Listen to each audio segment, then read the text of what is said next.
Bonjour à tous. Aujourd'hui, on se retrouve pour une nouvelle émission où on va parler d'un sujet qui me tient à cœur. Voilà, c'est une des premières idées des émissions que j'avais eues. C'était de parler des voitures parce que les films de voitures, c'est quand même un gros pan du cinéma d'action, mais pas que. Et aujourd'hui, pour parler de ces véhicules cultes, je ne suis pas tout seul puisque je suis avec... Comment je t'appelle d'ailleurs? Comme tu veux. Comme tu veux. Si je mets Kiki, ça va pas être trop... Bon, allez, on est parti pour Kiki. Ok, c'est parti mon Kiki. Donc, eh ben c'est mon frère tout simplement. Donc, eh ben vas-y, présente-toi. Eh ben, salut, moi c'est Kylian. J'aime bien le cinéma aussi, les jeux vidéo également, tout ce qui est voilà voiture. C'est pas pour rien que je suis dans l'émission. Ouais, c'est vrai que t'es un plus gros gamer que moi. Donc, aujourd'hui, comme d'habitude, on va traiter ces choses-là en gros, en trois parties. La première, ça va être tout simplement sur les séries télé. En particulier, évidemment, les séries des années 80, puisque s'il y a une période où euh, les séries télé avaient des véhicules vraiment typiques, voilà, je pense que j'ai pas besoin de vous en citer, vous en avez forcément un qui vous est venu en tête. On va commencer. Alors, toi, c'est une série que tu as vue presque entièrement, je crois. Ouais, je suis pas très sûr, mais j'ai vu au moins 2 saisons. J'ai peut-être commencé la troisième, mais j'ai peut-être pas fini. Donc, il est question de l'agence Tourisque. L'agence touriste, donc, avec ce camion culte, dont d'ailleurs, tu as une petite anecdote sur ce camion. Donc, le GMC Vendura 3500, c'est ça? Ouais, c'est ça. Alors, vas-y, raconte ton anecdote. Alors, pour l'anecdote, voilà, la voiture qu'on voit dans la série, dans la première saison, c'est la voiture du producteur de la série. Et sauf que c'était vraiment sa voiture et il y tenait plus que tout. Donc, c'est pour ça qu'on la voit pas beaucoup dans la première saison parce qu'il voulait jamais qu'on la prenne, il voulait pas qu'on fasse de dérapage avec ni rien. Donc, à partir de la deuxième saison, on le voit un peu plus parce ils ont du coup racheté une deuxième voiture juste pour la série. Ouais, t'imagines, le gars, il est là, il a que ça, il va faire les courses avec, et il voit Barracuda en train de faire des burns dans la cour. Donc, ouais, ça peut se comprendre. Donc c'est vrai que Ouais. celui-là, je sais pas si c'est un des véhicules les plus reconnaissables dans les séries des années 80, mais j'ai l'impression que la camionnette noire avec la bande rouge, tout le monde la connaît. Ah oui, Je c'est un pense que classique. tu la montres, non mais tu la montres à n'importe qui, je pense, d'une personne de, allez on va dire, de peut-être pas 5 ans parce que c'est un peu jeune, mais on va dire allez, de 8 ans jusqu'à 80 ans, je pense que tout le monde l'a déjà vu, tout le monde a déjà vu un épisode Ah de oui, tout le cette... monde a déjà vu un épisode. Donc, et puis le générique aussi C'est... qui est quand même bien reconnaissable. Oui, oui. Et alors, ce qui est assez drôle, c'est que du coup, puisque l'émission, voilà, c'est de parler des véhicules, celui-là, j'ai pas vu beaucoup d'épisodes, mais on est d'accord que à chaque épisode, normalement, la voiture te fait un bond de 50 mètres de haut et n'a jamais Ah rien en oui, réatterrissant. ah oui, elle en prend, mais plein la tronche, la voiture. Elle est indestructible. Et d'ailleurs, je sais pas, est-ce que c'est le même modèle dans le film d'ailleurs? Parce qu'il y a beaucoup de ces séries-là qui ont eu des adaptations en film dans les années 2000-2010. Et le film, je sais plus si c'est exactement le même modèle ou pas. Elle me paraît plus récente quand même. Alors moi, je sais parce que du coup, j'ai la miniature et bah, malheureusement, c'est pas celle de la série, c'est celle du film, mais je suis presque sûr que c'est le même modèle ou en tout cas, elle ressemble vraiment beaucoup. Ouais, peut-être une version un petit peu modernisée au niveau de la carrosserie, non? Bah, je sais pas parce qu'il y en a eu vraiment beaucoup des comme ça et il y a eu plein de versions, donc mais je pense que c'est la même ou en tout cas dans les mêmes années. Ouais. C'est celle des années 80-83, je crois, c'est là qu'ils l'ont produit et normalement ça doit être la même. Parce que c'est vrai qu'en plus, dans le film, bon, pour le peu qu'on la voit au début, ensuite elle est détruite, on n'en reparle plus. Donc c'est vrai que c'est un peu Ah oui, dommage. oui, c'est un peu dommage. Ensuite, bah, on va parler donc de deux séries qui, quand même, je pense qu'on va en parler ensemble, puisque c'est K2000 et Ouais. K2000 le retour. Pareil, K2000, je pense que tout le monde voit bien le fameux générique avec cette voiture qui arrive là sur une espèce de coucher de soleil. Donc c'est quoi comme modèle de voiture déjà? C'est une Pontiac Trans Am, mais elle est modifiée, hein, parce que Oui. ça ressemble pas à ça normalement. Et alors, on n'a pas vu K2000, mais toi, tu as vu K2000 le retour. Ouais, Et alors, c'est pas la même voiture dedans, c'est un autre modèle. non, Ça n'a rien à c'est voir. une Shelby GT 500, ouais. Ouais. Et donc, alors, celle-là, elle est particulière parce que de ce que tu m'as dit, c'est un peu un Transformers. Ouais, parce que c'est une voiture faite à partir de nanotechnologie, donc elle a la capacité de se transformer comme elle veut en fait. Oh, j'en connais un qui ça va faire plaisir.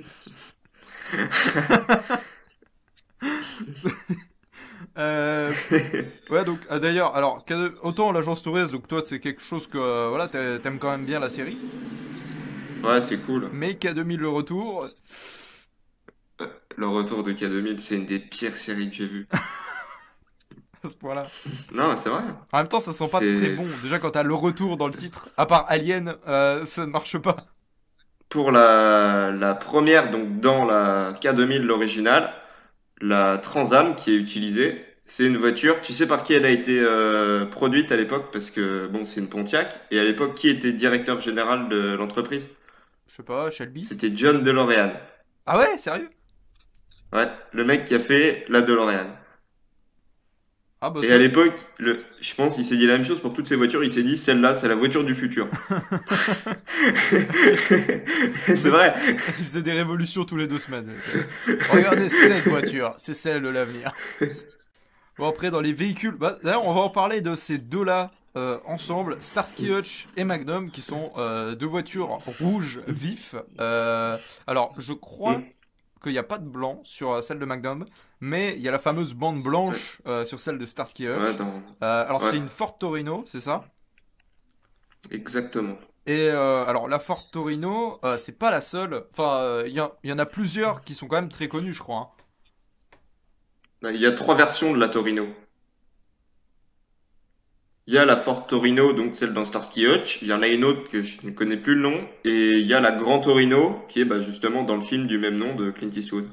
Et du coup, dans ce film-là, tu m'avais dit que, apparemment, la voiture ne sert à rien, entre guillemets. C'est-à-dire, elle donne son nom au film, mais c'est tout. Bah, elle a quand même un petit rôle, mais bon, c'est pas. Voilà, le film aurait pu s'appeler autrement, quoi. Ouais, c'est pas un film de voiture. Non, c'est pas.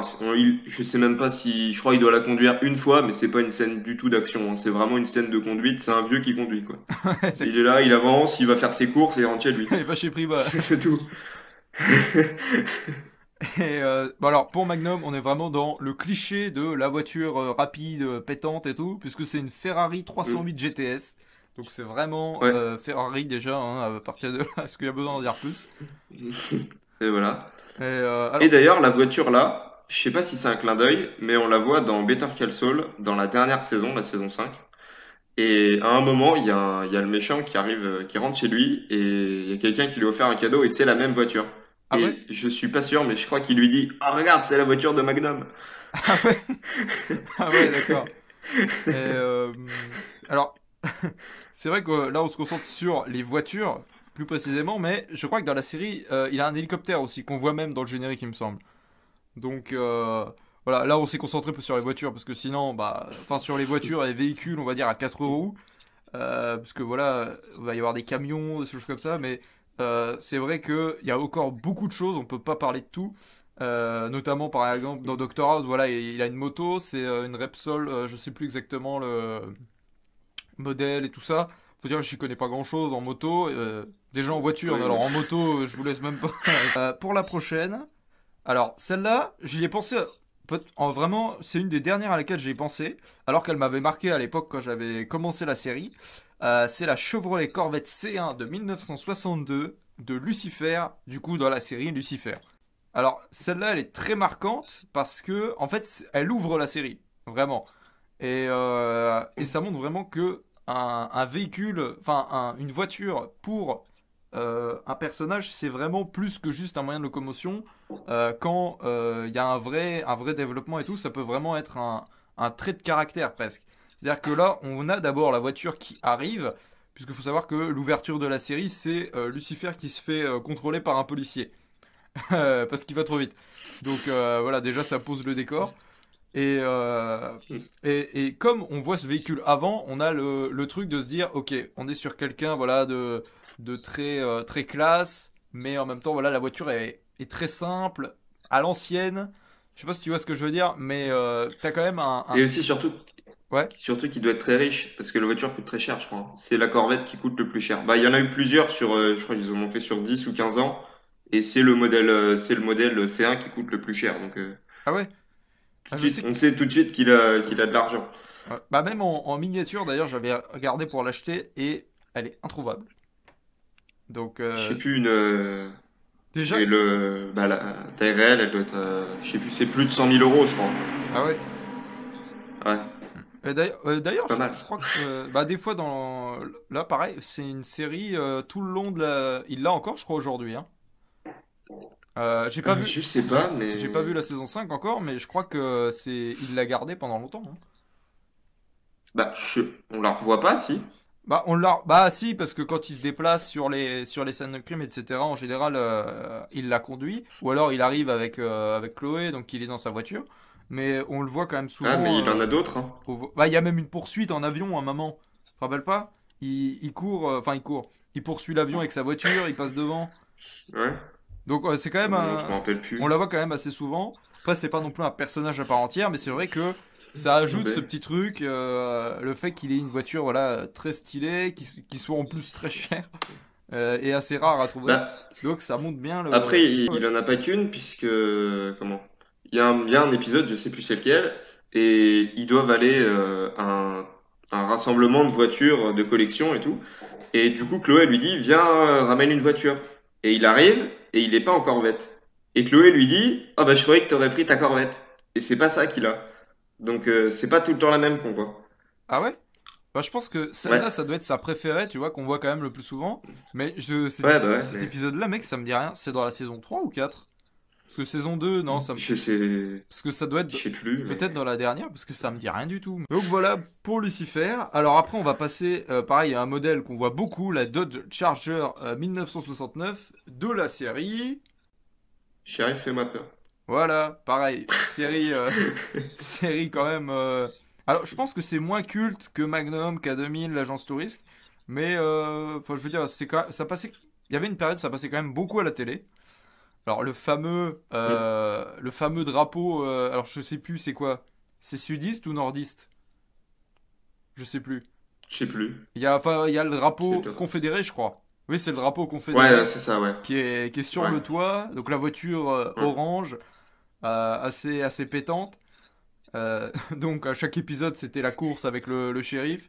Donc là pareil, on est vraiment Et sur une série qui se base sur quand même le véhicule, puisque c'est quand même une série d'action.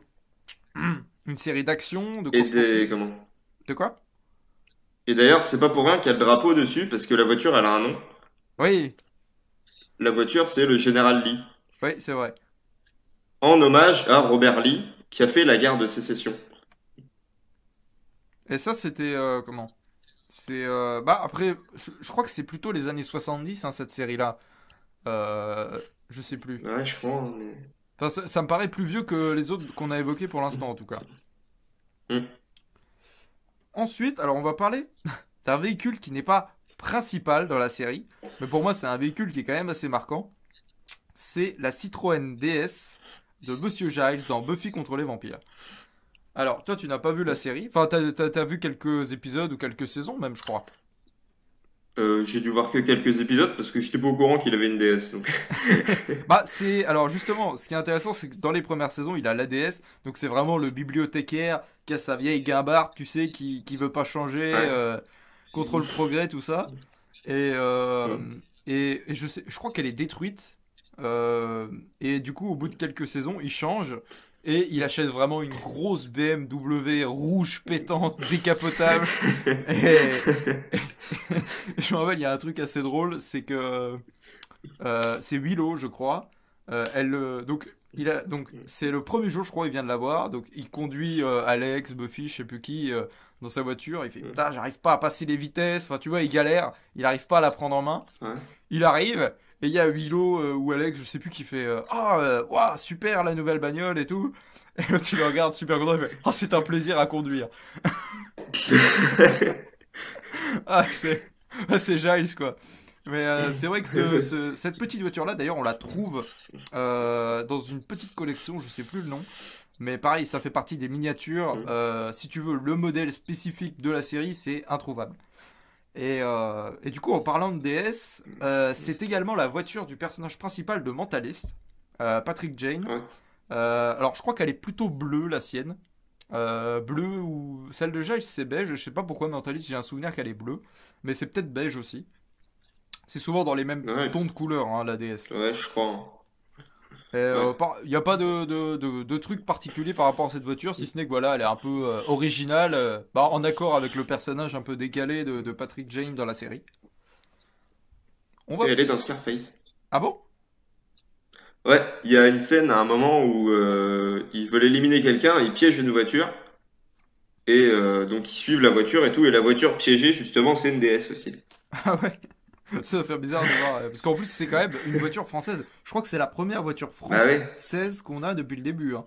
C'est que des américaines, normalement. ouais, ouais, je crois, hein. Oui, si. Bah Ferrari, italien, mais sinon, ouais. Ouais, ouais. C'est que des américaines. Que des Ford, hein, presque.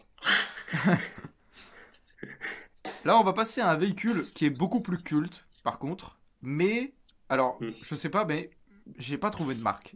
Alors, dans les films, il doit y avoir une marque en particulier. Peut-être pas la même d'ailleurs pour les différentes versions. Mais Mm. la Mystery Machine de Scooby-Doo. Alors, est-ce que t'as des infos là-dessus, toi, ou pas du tout? J'ai regardé, mais pas du tout. C'est vraiment, c'est Y a aucune marque, y a rien. c'est un van, c'est une fourgonnette, quoi. C'est quand même, enfin, c'est un des personnages principaux. Quand même même si Ouais, elle bah ouais. parle pas, elle a pas, c'est quand même le truc indissociable, je pense, du Scooby Gang. C'est la Mystery Machine ou Scooby Van, hein, selon les personnes. Et oui, là, c'est vraiment un personnage important, on peut le dire, parce qu'il y a un épisode où la Mystery Machine explose, Oui, et je crois que c'est dans Mystère Associé, et il n'y a plus de Mystery Machine. Et on voit Fred qui pleure pendant tout l'épisode, et ils n'arrivent pas à résoudre l'enquête. ouais, je crois que c'est dans la saison 1, non? Ouais, je crois, et du coup, bah, on se dit que vraiment c'est un personnage, et que sans la Mystery Machine, bah, ils n'arrivent pas à résoudre les enquêtes, en fait. Ouais. Donc elle fait partie de l'équipe. Ah ouais, enfin, je pense que, ouais, comme je disais, c'est vraiment le truc indissociable. C'est-à-dire, souvent, même Ouais, bah ouais. dans les jouets, les produits dérivés qui se trouvent, souvent, ils sont tous à bord de Mm. la Mystery Machine. C'est vraiment l'icône, le symbole, tu vois, en plus de Scooby-Doo. Et c'est vrai que c'est un modèle, enfin, j'ai l'impression que ça doit pas être le truc le plus galère pour les collectionneurs, par exemple, qui font et qui achètent des modèles pour les retaper et faire comme si c'était celui de tel ou tel film, tu vois. J'ai l'impression que ça, Ouais, t'achètes une fourgonnette dans le style, et voilà, après c'est ouais. surtout de la peinture, quoi. Bah oui. Donc ça, c'est un modèle de. Enfin, j'ai l'impression que ça fait Mm. partie de ces véhicules cultes que tu peux avoir chez toi si t'as un peu de skill en peinture ou que t'as un peu d'argent de côté, quoi. Ouais, mais un vieux fourgon, ça doit pas coûter bien cher à acheter, hein. Ouais, genre, je pense à un. Non, je vais dire un combi, mais les combis de Volkswagen, Mm. il y a des fenêtres sur les côtés. Et dans la Mystery Machine, C'est c'est peut-être trop vraiment rond. un fourgon, c'est-à-dire il y a vraiment pas de fenêtre. Mais c'est vrai que la Mystery Machine, pour moi, ça fait partie peut-être des véhicules de fiction les plus cultes, peut-être dans le. Allez, j'ai envie de dire Mm. même le top 5 des véhicules vraiment les plus reconnaissables. Ça, c'est pareil, c'est un truc que tu montres à un gamin, il reconnaît, tu montres à quelqu'un qui a 80 ans, il reconnaîtra aussi, tu vois. Ah oui. Et pour finir, du coup, sur les véhicules de série, alors je vais te laisser la parole parce que c'est une série que je n'ai pas vue, c'est Better Call Saul. Mm. Ouais, exactement. Avec sa Suzuki Estime. Alors apparemment, Sa voiture il y a qu'il des a. dossiers là-dessus. Ouais, c'est la voiture qu'il a pendant les 5 saisons. Enfin, jusque-là, il l'a encore. Et parce que la série est pas finie, il reste une saison qui n'est pas encore sortie. Et c'est. Bah, en fait, il débute pas vraiment, mais bon, il est pas très. Il est pas très recommandé, quoi. Il a pas une grosse société ou quoi. Il travaille indépendamment. Et il est surtout commis d'office des fois. Donc, ça rapporte pas beaucoup d'argent. Donc, il a sa vieille voiture. Hein, c'est sa vieille qui a pas les portes de la même couleur, ni rien, qui tombe en panne dans tous les épisodes. Il arrive jamais à démarrer, ni rien. Et il y a un moment, je crois, dans la série, où il rejoint une grosse boîte. Et du coup, il a une Mercedes. et vraiment un truc récent et tout. Mais il y a un problème, c'est qu'il peut pas mettre son gobelet dans le porte-gobelet parce qu'il est trop petit. Du coup, il démissionne et il reprend sa vieille voiture. Ouais, donc c'est un peu un running gag, quoi. Ouais, ouais, c'est C'est à chaque épisode, il y a sa voiture qui fait de la merde, quoi. ouais, peut-être pas dans tous les épisodes, mais dans une bonne partie quand même, on la voit. Alors, est-ce qu'il y en a d'autres comme ça qu'on n'avait pas forcément prévu d'aborder qui te sont venus en tête pendant qu'on en parlait ou pas? Non, je crois pas. Je réfléchis, mais Alors, avant non. l'émission, tu m'as dit que on parlait quand même pas de la Batmobile. Alors, on va quand même parler de la Batmobile rapidement avant d'aborder les véhicules du grand écran. Puisque voilà, ça fait une transition, comme il y a eu beaucoup de séries Batman et de films, on va pouvoir parler un petit peu des deux. Alors, Hmm. tiens, pour toi, c'est quoi la meilleure Batmobile? Tout confondu. La meilleure Batmobile? Je sais pas, parce que comment? Dans les vieux, la Batmobile est sympa, je trouve. Enfin, Dans ceux de elle Burton, du est, elle coup? est belle. Ouais, je crois, hein, ça doit être cela. Parce que celle de Et je Burton trouve la Batmobile vachement bien. parce que celle de Burton et celle de Schumacher, c'est pas les mêmes. Elles se Peut-être ressemblent. celle de Schumacher. Avec le gros aileron derrière et la grosse flamme quand il part de la Batmobile. Ouais. Quand il part de la Batcave. Ouais, bah je crois que ça doit être dans le premier, hein, ouais. Enfin, dans le un ou dans le 2. Mais après, il y en a vraiment beaucoup, donc c'est dur de voir laquelle est la meilleure. Mais non, parce que ouais, celle de Burton, je crois, que c'est celle avec les grosses grilles devant là, qui est très très longue et pas très belle, je crois. Oui, ça fait comme une espèce de fusée Hmm. devant là, enfin une espèce de d'obus. Ouais, je crois que c'est celle-là qui est pas. Je sais plus, mais je suis plus sûr. Mais il y en a une dans les vieux qui est bien. Moi, je sais que Et sinon, celle de. Alors, celle de Justice League, je l'ai pas du tout aimée. Enfin, de BVS et tout ça, là. non, Euh, ouais, je- non, celle-là est pas on belle. dirait un karting radiocommandé. Vraiment, Bah, j'aime pas en du plus, tout. il y a une tourelle dessus. Et je crois vraiment il y a une tourelle dessus. Oui, peut-être bien. Ça fait un Je moment que crois que je. c'est la seule Batmobile où il y a une grosse tourelle au-dessus. Normalement, les armes, enfin, les missiles, tout ça, c'est caché, quoi. C'est Il y pas. a un mortier, tu sais, sous le capot. Voilà. Celle de Nolan, je suis partagé parce que d'un côté, enfin, pour moi, elle est trop large en fait. Tu vois, ça fait vraiment. Enfin, Hmm, d'ailleurs, enfin, il y en a qui l'appellent même le Bat-Tank, pas la Batmobile, tellement le truc est énorme. Donc, hmm, je sais pas. Après, il y en a une que j'aime bien, c'est celle de la série The Batman, de la série animée. Alors, la hmm. première est très plate et très large, et la deuxième, parce qu'à un moment, il doit se battre avec un type qui a des pouvoirs nanotechnologiques. Euh, et du coup, Le il retour. s'en fabrique une nouvelle qui est beaucoup plus en longueur, qui se rapproche un peu du Ouais, style Burton, mais en étant encore très moderne, très épuré, tu vois, très géométrique. C'est pas arrondi, c'est vraiment carré. Et ouais. celle-là, elle est sympa. Mais dans les films live, je sais pas. Celle de Schumacher, j'aimais bien. Je trouvais Ouais, que. je crois que c'est celle-là qui est bien. Bah, c'est celle dans Forever, je crois, quand Robin il la vole, hein, pour se rendre Ouais, bah, je en crois que c'est ville. celle-là la meilleure. Ouais, Hmm. celle-là, je crois qu'elle avait un bon style. Bah, d'ailleurs, elle est même détruite dans celui-là, je crois, à la fin. C'est dans celui-là que quand ils arrivent chez Je lui, ils la font crois. exploser. Bah, celle que j'aime bien, pour te donner une idée, puisque tu l'as vu, je te l'avais montré, dans le jeu Batman Arkham, Euh, je sais plus, oui. le 2, le dernier, je crois, sur PS3, le dernier qui est sorti. Celle qui est dans la Batcave, Ouais, je crois que je vois vite fait, il y ouais. a une Batmobile, et ben c'est celle-là. Le point sur Batman est fait. Et évidemment, il faut qu'on évoque celle des années 60, hein, qui est, je pense, une des plus cultes aussi. Ouais, j'y pensais, Avec hein. les petites touches rouges. Hmm. Ah, celle-là, elle est quand même très, très connue. On va donc passer aux véhicules du grand écran. Alors, encore une fois, là, ce ne sont pas des films de voitures. C'est-à-dire qu'ils n'ont pas comme sujet principal les voitures, l'automobile, le monde de la course, etc. C'est juste des films avec des véhicules en particulier qui sont devenus cultes. Par exemple, on l'a pas noté, mais Kill Bill et le Pussy Wagon, typiquement. Euh, Ah oui, c'est vrai. donc, le premier, alors comme tu l'as pas vu, je vais en parler. L'ambulance Cadillac 1959 dans SOS Fantôme. Alors, celui-là est particulier parce que il arrive vers le début du film et Mhm. c'est vrai que c'est un des véhicules, pareil, qui est dans les années 80, etc. C'est un des plus cultes parce que c'est pas juste le véhicule, c'est un véhicule modifié. Donc, c'est une ambulance déjà. Et après, on a évidemment le logo des Ghostbusters. On a le petit gyrophare. Alors ça, je pense que je sais pas si c'était comment, si c'était dessus au départ, hein, comme c'est censé être une ambulance. Il y a Non, je crois cette pas. espèce de barda derrière là. Il y a vraiment, enfin, il y a beaucoup de choses. Ça fait un petit peu cabinet de curiosité presque. On sent qu'il y a plein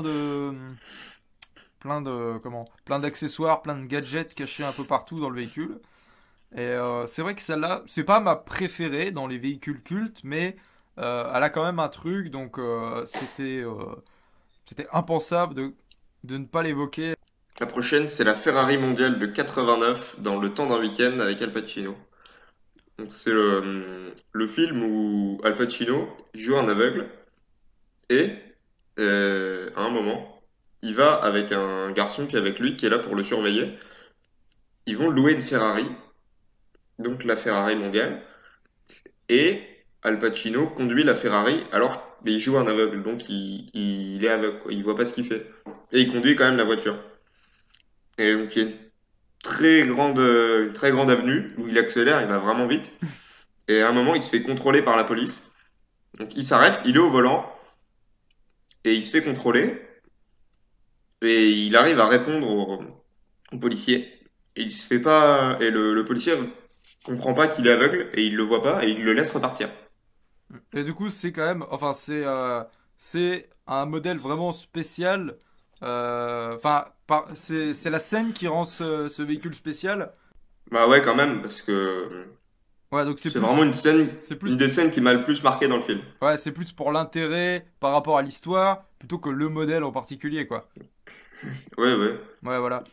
Après, oui, c'est vrai on n'a pas évoqué cette possibilité, mais c'est vrai qu'il y a des films où le véhicule peut être très basique, hein, comme par exemple bah, voilà, dans Buffy contre les vampires, la DS ou la BMW, mais c'est le personnage ou la façon dont il est montré qui le rend spécial et qui fait qu'on s'y attache, ou enfin qu'on s'y attache, qui nous marque, quoi.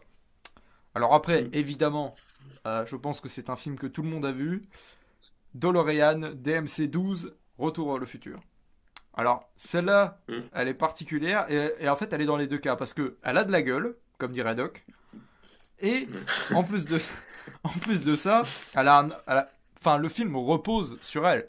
Donc, Mm. je pense que en termes de véhicule culte, là, on est vraiment dans le top 3 parce que Ouais, je pense. c'est vraiment ça qui est au centre du film. Ça a de la gueule. Elle n'est pas seulement comme ça, enfin seulement brute. Elle est modifiée aussi puisqu'il y a le fameux, enfin il y a le convecteur Mm. temporel à l'intérieur. Il y a le tableau de bord avec toutes les dates, etc. Il y a l'espèce de gros réacteur derrière. Après dans les suites, il y a bien sûr le comment comment ça s'appelle je sais plus. Tu sais pour recycler là. Oui, bah, je suis en train de chercher le nom aussi, mais Ouais, je l'ai plus. je sais plus comment ça s'appelle. Enfin c'est un recycleur, un truc comme ça.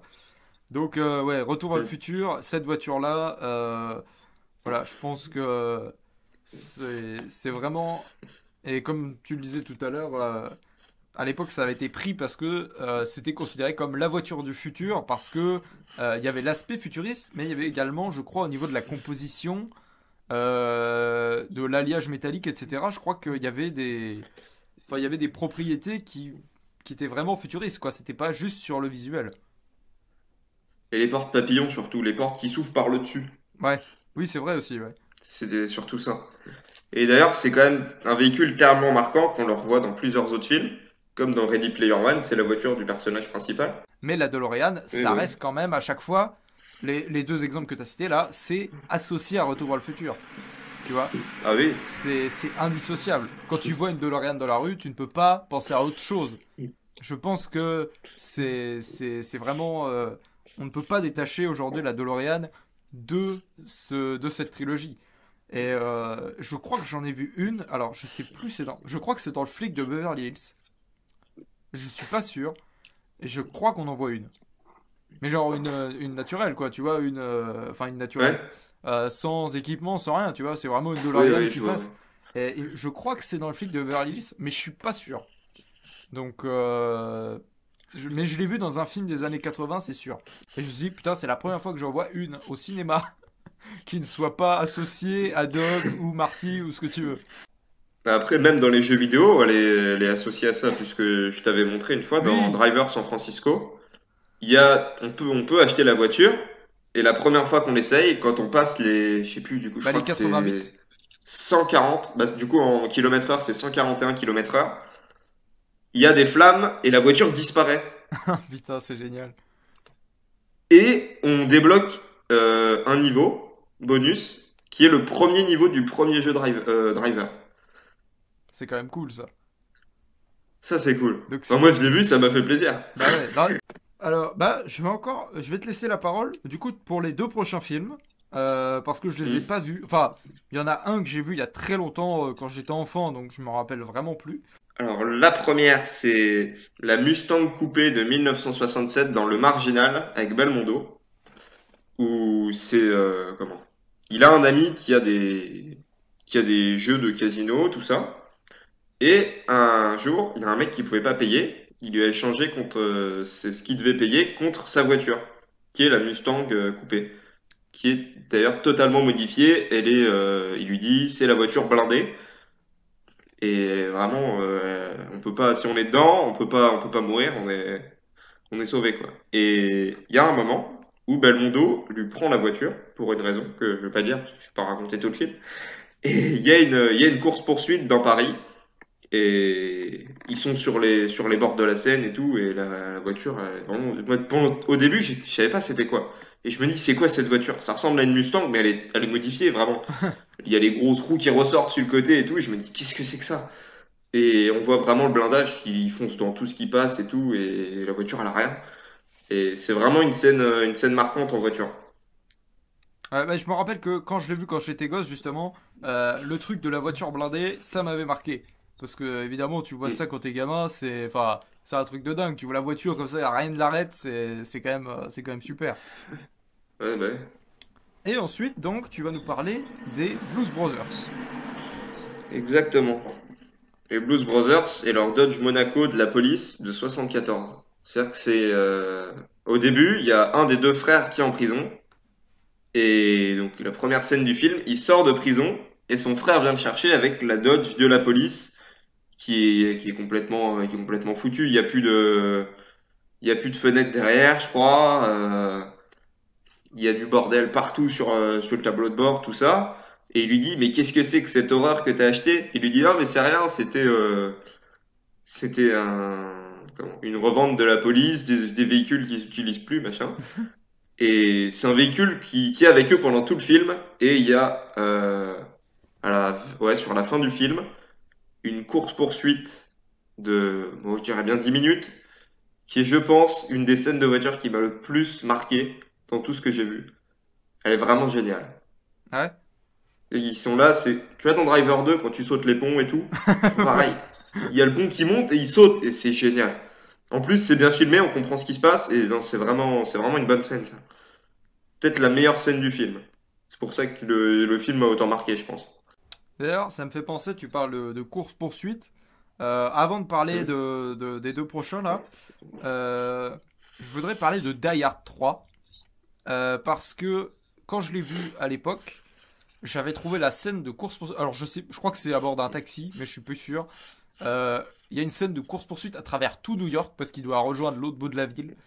Je me rappelle que j'avais trouvé ça incroyable. Je l'avais trouvé super bien faite. Donc, ça fait très longtemps que j'ai pas vu les Die Hard. Mais en tout cas, voilà. Dans mon souvenir, c'était une scène vraiment incroyable.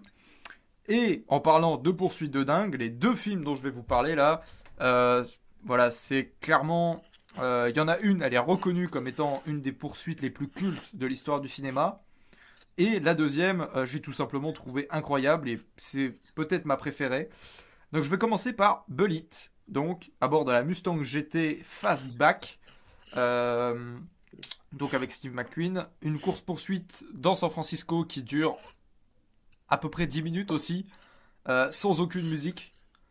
elle est interminable, mais dans le bon sens du terme. C'est-à-dire qu'à chaque moment, ça peut partir en vrille. Dérapage, donc en ville, donc dans les fameuses rues qui descendent. Ensuite, il y a, il y a échange de coups de feu. Enfin, c'est vraiment, elle dure 10 minutes, mais c'est vachement diversifié. Et ce qui est, enfin, moi, ce qui m'a, parce que je savais qu'il y avait cette fameuse scène quand je l'ai vue il y a pas très longtemps d'ailleurs, hein, ça doit faire 6 mois à peu près. Et dans cette scène-là, ce qui est assez marquant, c'est que ça dénote totalement avec le reste du film, qui, pour tout vous dire, est assez quelconque. C'est un film d'enquête totalement basique. Et d'un coup, il y a cette scène-là qui arrive. T'es happé par le film comme ça en 5 secondes. Et quand la scène se termine, le film reprend son cours normalement. Et tu te dis pourquoi pourquoi cette scène-là arrive. Donc après c'est bien parce que voilà la scène est réussie donc on est content de la voir. Mais je pense que c'est dommage de l'avoir inséré dans un film voilà qui si t'enlèves cette scène est finalement très banal, très banal. Et le deuxième dont je vais vous parler, c'est Night Call. Donc, puisque Jake Gyllenhaal dans le film, enfin Lou Bloom achète une Dodge Challenger SRT 8 392 0732 107. et, et, et du coup, c'est vrai que dans ce film, il y a un truc particulier avec les voitures, puisque au départ, il a, je sais même plus ce qu'il a, peut-être une Volkswagen, je sais plus. Enfin, c'est vraiment une vieille voiture. Et quand il commence à gagner de l'argent, il s'achète une belle voiture pour pouvoir rouler le soir. Donc, une voiture rouge avec deux bancs noirs, vraiment un truc qui claque, quoi. Et dès que tu vois la voiture, tu sais que va y avoir des plans magnifiques. Donc, le film se passe la nuit, hein, comme son nom l'indique. Voilà, déjà, c'est un film que j'adore. Et 20 la course-poursuite finale, que je ne vais pas spoiler, hein, bien sûr, mais juste dire que elle est incroyable. Elle est filmée quasiment tout le temps en caméra subjective. C'est pas un fond de footage, hein, qu'on soit d'accord, mais sachant que le personnage principal est caméraman, il y a également beaucoup de plans issus de fan footage dans le film. Et du coup, la voiture est vachement importante parce que bah, c'est son lieu de travail. C'est grâce à ça qu'il travaille. Et sachant qu'il y a énormément de scènes où il roule et de scènes de poursuite. Enfin voilà, c'est vraiment un des films avec la meilleure utilisation de voiture parce qu'elle est bien filmée, elle a un intérêt, enfin, il l'a gagné, tu vois. Donc c'est vraiment, ça fait partie de lui, tu vois, il en est fier. Donc ouais, Night Call, pour ceux qui l'ont pas vu, je vous le conseille. Et bah à toi pour le dernier que je n'ai pas vu d'ailleurs. Le dernier, c'est La Fureur de vivre, où bon, il y a plusieurs, il y a même plein de voitures en fait. Il y en a au moins une vingtaine de différentes que le personnage principal conduit, je crois, hein, si je me trompe pas. Il y a une scène en particulier où c'est la scène de la course dans le canyon. Non, c'est pas le canyon, c'est le ravin. Je confonds un peu les deux, mais c'est pas grave. Et du coup, ils ont volé des voitures. C'est des Chevrolet Master Deluxe de 1941, si je me trompe pas. J'ai eu un peu de mal parce qu'il y en a vraiment beaucoup, donc je crois que c'est celle-là. Et le but de la course, c'est il y a une grande ligne droite et au bout, il y a un ravin. Et le but, c'est de sortir, de sauter de la voiture le plus tard possible après l'autre pour gagner. Ouais, je vois le genre. Et la scène est géniale. Les voitures, bon déjà les voitures c'est les vieux trucs, donc c'est des voitures imposantes quand même, tu dis ils vont pas avancer avec ça. Ben, ça avance quand même. Et non, c'est vraiment peut-être une des meilleures scènes du film quand même. Bah ça te donne envie en tout cas. Ouais. Non mais c'est vrai. Je savais pas du tout de quoi ça parlait, mais c'est vrai que c'est quand même un truc. Enfin, La Fureur de Vivre, c'est quand même un nom assez connu. Bah, comme Bullitt, Ouais, hein, ouais. tout ça, mais Mm, bah, non, c'est vrai que ça donne envie de le regarder. Eh bien, mm. pour les véhicules cultes du grand écran, je pense qu'on a terminé. Il y en a d'autres qui te viennent là ou Ah oui, Zombie, Ah oui, la ah la scène Sirocco, dans oui, le centre commercial. oui la Sirocco, ouais.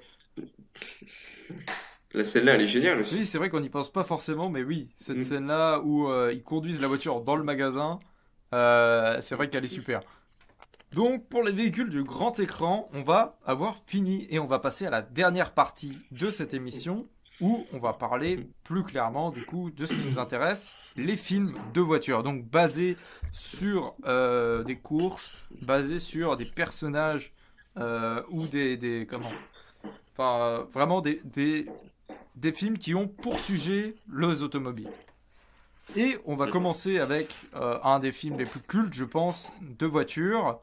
Et tu vas en parler parce que je pense que tu les as vus plus récemment que moi. Les Mad Max. Ouais. Alors en plus, c'est bien, j'ai plein d'anecdotes dessus. Ouais, donc Mad Max, bah, je les ai revus il y a pas très longtemps, je crois, il y a moins d'un an. Je les avais déjà vus avant, mais je les ai revus parce que je voulais me refaire un avis pour être sûr que je pensais bien ce que j'en pensais. Et ouais, je n'ai pas été déçu. Et donc dans Mad Max, la voiture, c'est un Interceptor, il l'appelle comme ça dans le film. C'est une Ford Falcon XB GT coupée de 73. Et c'est une version, du coup, je crois que c'est une édition limitée, et en plus, elle est modifiée pour le film. Donc le gros moteur devant qui sort et tout, ça, normalement, c'est pas dessus, tu vois. Ouais. Et la voiture du film, si je dis pas de bêtises, elle est exposée au musée de l'automobile à Orlando, en Floride. Ah ouais, celle qu'on voit dedans? Ouais, celle qu'on voit dans le film, normalement, c'est celle-là. Et comment? On la retrouve ailleurs. Je sais pas si tu... Dans Les Valseuses, la voiture de Depardieu, Ah ouais? la Ford Falcon rouge, quand il va chercher Jeanne Moreau en prison, quand elle Oh, sort de prison. alors là, mec, ça m'a pas marqué du tout. Je suis, Autant je le suis pas film, sûr qu'elle est rouge. je me rappelle bien du film, mais une voiture particulière. Je sais qu'au début, je crois que c'est. Ils volent une voiture, mais c'est pas cette voiture-là quand même. Euh, je sais pas. Je suis pas sûr qu'elle est C'est une rouge, mais voiture. c'est une Ford Falcon. Bon, après, c'est pas celle de Mad Max, quoi. Il n'y a pas le gros moteur devant qui Ouais, ressort, bah oui. donc peut-être tu t'as peut-être pas fait attention, mais normalement c'est ça. Ah non, j'ai pas fait gaffe aux voitures. Et d'ailleurs, c'est comment? Je sais pas si c'est un rapport ou pas. La voiture, c'est un Interceptor. Enfin, ils appellent ça comme ça dans le film. Et de 76 à 83, pendant la dictature militaire en Argentine, c'était la voiture des escadrons de la mort. Qui s'appelait comme ça? Ouais, la voiture, ça faisait partie des escadrons de la mort. C'était le nom de l'équipe militaire. Ça s'appelle pas comme ça, mais voilà. Et qu'ils utilisaient pour enlever les opposants avant de les tuer. Ah ouais, d'accord. Donc je sais pas si c'est pour ça que la voiture s'appelle Interceptor ou pas. Moi, à mon avis, c'est plus pour parce que c'est la police et ils arrêtent les voitures, mais Bah ouais, bah je sais pas si c'est pour ça sachant que qu'ils ont pris cette voiture ou pas. ouais, sachant que c'est une dystopie, je sais pas. Est-ce que c'est bon après Hmm. c'est possible, hein, c'est cohérent, mais Ouais, ouais, ouais. ça change pas grand-chose quoi. Du coup les Eh Mad ben, Max, c'est tout, je crois. c'est vrai que toi les Mad Max t'aimes quand même bien, enfin plus que moi en tout cas. Bon, c'est vrai que le premier je le trouvais intéressant. Le deuxième, il m'avait paru très très long. Il m'avait un peu déçu. Et le troisième, j'avais trouvé qu'il regagnait un petit peu d'intérêt, mais globalement, voilà, sans plus. Et par contre, Fury Road, là par contre, j'avais adoré. D'ailleurs, c'est le seul que j'ai revu, pareil, pendant le confinement. Hmm. Et celui-là, par contre, j'avais vraiment bien aimé aussi. Et c'est vrai que, voilà, Mad Max, le Fury Road, c'est vraiment une course-poursuite de 2 heures et ça te laisse aucun répit. Et là, tu veux un film de voiture qui déglingue, tu vas voir ça, quoi. Ouais, je crois que c'est le seul que j'ai pas revu. Parce que bon, c'est pas un mauvais film, hein, mais pour moi, ça reprend pas comment? L'esprit des vieux où il n'y a pas que de la voiture, justement. C'est un film de voiture, mais il n'y a pas que ça. Ouais. Il y a quand même d'autres trucs à côté. Et là, il y a vraiment que de la voiture pendant 2 heures. Donc bon, c'est bien, hein, mais je trouve que ça enlève un peu du truc de base. Bah, je pense que le réal George Miller, je pense que je crois qu'il l'a dit d'ailleurs que Mad Max Fury Road, c'est ce à quoi il aurait voulu que ça ressemble Mad Max à l'époque, mais il n'avait pas le budget, il n'y avait pas les mêmes technologies. Alors on va passer à une autre saga que t'aimes bien, euh, surtout que toi t'as tout vu. Moi j'ai vu que les trois premiers, puisque Moi, c'est j'ai même vu ouais. le spin-off. Enfin, oui, ouais, on peut dire ça comme ça. Ah oui, Sur, le préquel, ouais. Puisque c'est ouais. Transformers. Ah oui, du coup. Ouais. Alors Transformers, je vais ouvrir le bal parce que j'en ai vu que trois, du coup, voilà. Tu pourras parler des autres après. Euh, Mhm. alors, le premier, enfin pour moi globalement, les trois ont la même valeur cinématographique. C'est-à-dire que c'est du divertissement bête et méchant. Euh, Ça va pas plus loin que ça. Après, donc par rapport au véhicule, du coup, c'est vrai que il y a beaucoup de modèles tout au long des trois films, puisque évidemment je parle que de ceux que j'ai vus. La Camaro, je pense qu'elle a gagné un gros regain de popularité depuis la sortie. Pas forcément en termes de vente, mais aujourd'hui, voilà, c'est un véhicule de film qui est, je pense, très reconnu. Alors évidemment, le camion, il est, enfin, je sais pas s'il y a un modèle particulier ou pas, mais le camion était déjà dans la série animée. Et Bumblebee, par contre, je pense que le fait que ça soit une Camaro, c'est spécifique à ce film-là en particulier. Parce qu'il n'y a pas vraiment de marque, normalement, je pense, dans les séries animées et tout ça, tu vois. Et comment donc? Bah, c'est vrai que moi je te rejoins, hein, c'est pas du grand cinéma, c'est bon, voilà, c'est des blockbusters, c'est tu regardes, mais voilà, ça t'apprend rien, ça va rien t'apporter dans la vie. Et comment? Bon, ça va, oui, c'est pas les meilleurs blockbusters du monde, hein, mais voilà, ça passe quoi. Il y a des bonnes scènes d'action, les véhicules, ça va, ils sont cool. Moi, j'aime bien. Ah, bon, voilà, c'est pas, je dis pas dire que c'est génial, hein, je regarderai pas ça tous les jours, mais bon. Oui, bah après, Euh, on peut de temps en temps regarder un film un peu plus détente, on va dire. Bah après, le premier, j'ai trouvé pas génial. Le 2 j'ai bien aimé. J'ai trouvé le 2 avec la fin, il y a les pyramides et tout. J'ai trouvé que ça changeait vraiment du premier déjà. Donc c'était une bonne chose. Le 3 par contre, j'ai pas aimé du tout, moi. Je trouve que c'est le pire des 6 qui sert vraiment à rien.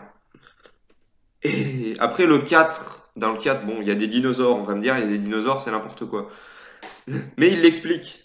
Toi, tu l'as pas vu, mais il l'explique comment ça se fait. Et bon, une fois c'est expliqué, c'est une explication rationnelle, quoi. Enfin, c'est logique à peu près. Ouais. On va pas se dire, ils se transforment en dinosaures parce que ils aiment bien les dinosaures. C'est quand même un peu plus approfondi. Le 5, le 5, on voit la planète d'où ils viennent. Donc on voit qu'à la base, c'est pas des voitures Ouais. et qu'ils ont la capacité de se transformer en ce qu'ils voient, donc en dinosaures ou autre. Et comment? Mais d'ailleurs, c'est une grosse incohérence, ça. Bah Bah, non, je sais pas. bah, Parce qu'ils te disent que les premiers, du coup, ils sont arrivés à l'époque où il y avait des dinosaures, mais quand Bumblebee arrive dans le film, mais de toute façon, Bumblebee, il remet en cause toute la crédibilité de la saga, puisqu'ils te disent que il est arrivé avant les autres, mais dans Transformers, ils arrivent tous en même temps. oui, non Et il mais y a oui. plein d'incohérences entre Bumblebee et Transformers. Bah, moi déjà, enfin, faut savoir, j'avais lu à l'époque quand j'étais gosse, c'est vrai que Transformers j'aimais beaucoup, Hmm. et du coup j'avais eu le roman du Transformers 2. Et pour ceux qui se demandent, dans Transformers 2, il y a, tu sais, la fille qui se transforme en robot, qui est un Decepticon. Oui, Et en fait, oui. c'est peut-être dans une scène coupée, mais dans le roman, ils expliquaient qu'en fait, c'était une animatronique d'un parc d'attractions. Et du coup, c'était logique qu'elle se transforme, même si c'était pas expliqué dans le film. Du coup, c'était une connerie parce que voilà, le film avait coupé ça. Mais du coup, Oui, ça expliquait quand même. Alors que comment, le fait qu'ils se transforment en dinosaures, moi je trouve ça complètement con, sachant que c'est pas des êtres robotiques, enfin mécaniques, tu vois, c'est des êtres biologiques. Et donc à partir de ce moment-là, pourquoi ils se transforment pas en humains dès le début, tu vois, ou en éléphant ou en ce que tu veux. C'est complètement con, sachant qu'ils vont dans le désert et ils peuvent se mettre en serpent ou tu vois. Donc voilà, oui, oui. ce délire dinosaure, c'est pour ça que j'ai arrêté après le 3 parce que bon, en plus comme je suis pas trop fan, voilà, je vais pas m'infliger le reste en plus. Surtout que voilà, la trilogie, il y a quand même un début, un milieu et une fin, tu vois. Oui, La oui. trilogie se termine quand même. Donc Hmm. voilà, moi je suis pas, enfin, je trouve pas ça très logique. Après, peut-être que c'est expliqué, mais si tu dis qu'il y a des incohérences, voilà, moi ça m'étonne pas. Bon, après, il y a Mark Wahlberg, hein, donc c'est toujours bien. Mais d'ailleurs, tout à l'heure, tu parlais de Coccinelle. Et ben, dans Bumblebee, au début, si je me trompe pas, c'est une coccinelle. Ouais, Normalement, c'est une coccinelle. ouais, il me semble, ouais. Ouais. Donc tu parles de coccinelle, mais ouais, t'as bien fait, c'est dans le thème.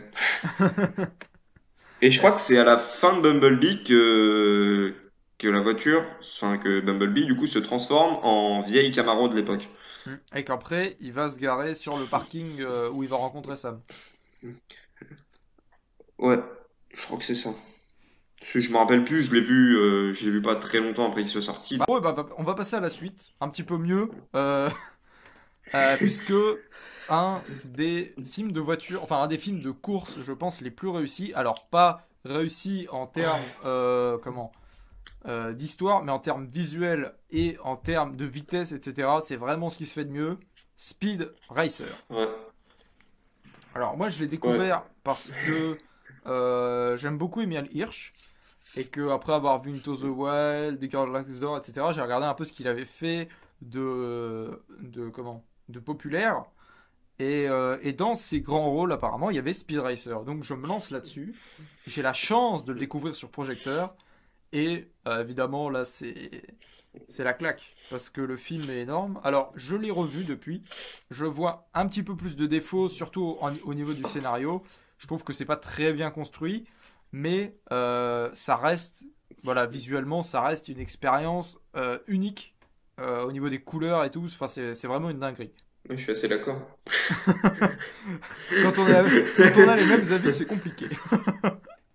Il n'y a pas trop de C'est vrai. débat, quoi. Bon, on va passer à la suite alors, hein. C'est juste, voilà, si vous n'avez pas vu Speed Racer, vous attendez pas à. Comment? Enfin, attendez-vous à un film purement visuel, quoi. Parce Ouais. que faut pas attendre plus, mais visuellement, c'est une tuerie. Boulevard de la mort de Quentin Tarantino. Pourquoi on précise que lui en particulier c'est Tarantino alors qu'avant on n'a pas précisé que c'était les Wachowski? Je ne sais pas. Euh, mais Parce qu'il faut euh, dire que c'est Tarantino, c'est tout, il faut en parler. Ouais, je sais pas, tu vois, quand c'est un film de Tarantino, tu sens obligé de le dire. Alors que bon, Tu dis c'est Tarantino. c'est Alors que tout le monde est au courant en général. pas plus qu'un autre. Bah, comme il est, en fait, c'est peut-être ça. Comme il est pas très connu, Boulevard de la Mort. Celui-là, ouais, je pense, ouais. Celui-là et Jackie Brown, je pense que c'est moins connu. Ouais, celui-là, Euh, Jackie Brown, ouais, on n'en parle pas beaucoup. En termes de poursuite, pareil, les 30 dernières minutes, c'est une tuerie incroyable. Vas-y, je te laisse en parler un petit peu. Alors moi, il y a bah déjà juste pas la voiture, le personnage. Moi, je l'adore. Stoneman Mike. C'est Stuntman Mike. Ouais. Et son frère, c'est Stuntman Bob. C'est génial. Le personnage est génial. L'acteur, Kurt Russell, il l'interprète super bien en plus. Et je pense déjà que ce soit lui qui le fasse, ça apporte quelque chose. Ouais. Parce que je pense qu'ils auraient mis quelqu'un d'autre, ça aurait peut-être été un peu moins bien. Ah, tiens, Mais lui, il est vraiment... Mel Gibson dans le genre. Il aurait pu, tu vois, par rapport à Mad Max et tout, il aurait pu faire Non, un truc. je sais pas. Il est pas aussi... Enfin, tu vois, Kurt Russell, il dit c'est Stuntman Mike, tu rigoles. Mel Gibson, je sais pas, il a moins la tête du personnage, tu vois, je trouve. Ouais. Mais Mais ouais, déjà, lui, il est génial. La voiture, les voitures qu'il a, c'est sa voiture. Il dit, moi, je suis protégé, mais toi, tu vas crever, en gros. ouais, C'est, là c'est vraiment la voiture est un personnage principal. D'ailleurs, sur l'affiche, c'est la seule qu'on voilà. voit distinctement. Tous les autres sont en ombre, hein. Attends, parce qu'il y a quand même le film, même si voilà. D'ailleurs, c'est vrai qu'il n'y a pas que des poursuites. Il y a l'accident de voiture, je pense, le plus cru et le plus réaliste Oh que oui, j'ai pu il est voir. génial. Parce que, alors, dans un autre film que j'ai vu plus récemment, je vais pas vous le citer parce que je vous l'ai conseillé il y a pas très longtemps, il y a un accident de voiture, mais qui est, même s'il est choquant, il est très numérique et il est pas très sanglant. Là, on a vraiment des gros plans, enfin, c'est vraiment très organique, quoi. Ça vole, ça Mm. gicle. Et il faut savoir que, en ayant vu le making of, les scènes d'action ont été faites 100% à l'ancienne. C'est-à-dire que dans le fameux accident, le premier, quand il allume les phares en pleine nuit, ils l'ont vraiment Ouais. tourné et la voiture n'était pas du tout censée tourner sur elle-même. C'est-à-dire que là, elle se retourne et ensuite elle pivote et c'était pas du tout prévu. Et du coup, ils l'ont gardé parce que voilà, c'est une super Eh ben, opportunité. Et non, ouais, c'est sûr. Boulevard de la mort, les bruits des moteurs et tout, enfin, en termes de vraiment. Ouais, T'as vraiment l'impression de voir un film à l'ancienne. Et comme il a été tourné à l'ancienne, c'est vraiment super, les cascades et tout. Donc après, c'est un film qui est un petit peu long à démarrer. Donc si vous le commencez, vous inquiétez pas, allez jusqu'au bout parce que je pense qu'il y a beaucoup de gens qui l'ont pas vu. Et c'est vraiment un Mm. film qui.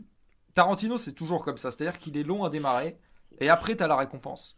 tu as ce pourquoi t'es Mm. venu. C'est pareil avec Once Upon a Time in Hollywood. On en parlait l'autre fois, dans la dernière émission avec Seb. Les 10-15 dernières minutes, elles sont dingues. Et moi, j'ai adoré Ouais. tout le film, hein, ça me pose pas de problème. Mais si t'as un peu de Ouais, bah mal, oui, c'est que... ça. De quoi? C'est ça qui est bien avec Tarantino, justement, c'est que c'est très long à démarrer, mais c'est déjà très intéressant. Ouais, Et une fois que ça démarre sur la fin, c'est génial. en fait, c'est une sorte de finale, de récompense, tu vois. Ouais, voilà. Donc, T'as bien kiffé le film? Bah, c'est pas fini, t'en as encore. surtout que Boulevard est divisé en fait en deux parties.